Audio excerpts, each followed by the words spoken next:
A referee's hand disappears into his pocket. 80,000 people go silent. What comes out next could end someone's night, or even their tournament. But here's what most fans don't realize. There aren't just 2 cards in football. There are more than you think. Let's break all of them down. The yellow card. The one everybody knows. A yellow card is a caution. The referee isn't ending your game. He's sending you a message. Cool it. You can earn a yellow for a reckless challenge, shirt pulling, time wasting, theatrical diving, or getting in the referee's face for too long. 1 yellow and you're still on the pitch, but now you're walking on ice. Every tackle, every challenge, every complaint, they carry across the tournament. Pick up 2 in separate group stage games and you sit out the next match. No red card needed.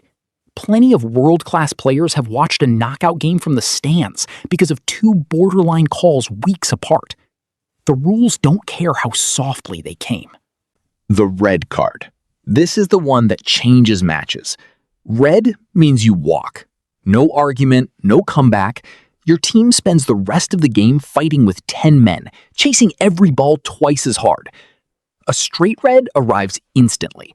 A horror tackle, violent conduct, deliberate handball to deny a clear goal, spitting.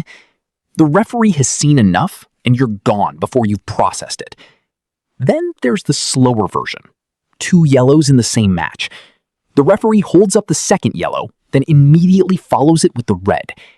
The effect is identical. You're done, and you won't be available for the next game either. 10 men can hold on, but it's brutal. And the team that goes down a man almost always knows it changed everything. The green card. Now, here's one that will catch most people off guard. The green card was tested in lower division football in Italy. It wasn't created to punish anyone. It was designed to reward honesty. A player admits he dived. A defender tells the referee the ball came off his own side. The referee responds with green, acknowledging the sportsmanship publicly. It never reached the elite level. Supporters found it awkward. But the idea was genuine. Football tried, at least once, to give something back to fair play, rather than only cracking down on cheating. The white card. Even rarer and somehow more memorable. Portugal introduced the white card during a Women's Cup fixture. A referee produced it not for any player, but to acknowledge something that happened in the stands. Both teams' benches had stopped to help a spectator who had fallen ill during the match. The referee held up the white card. The stadium responded with applause. It isn't written into the official rulebook, but it traveled around the world in hours. People responded to the idea of a card that says, "Well done," rather than "get off." The sin bin. No card, but it functions like one. The sin bin already exists in grassroots and youth football.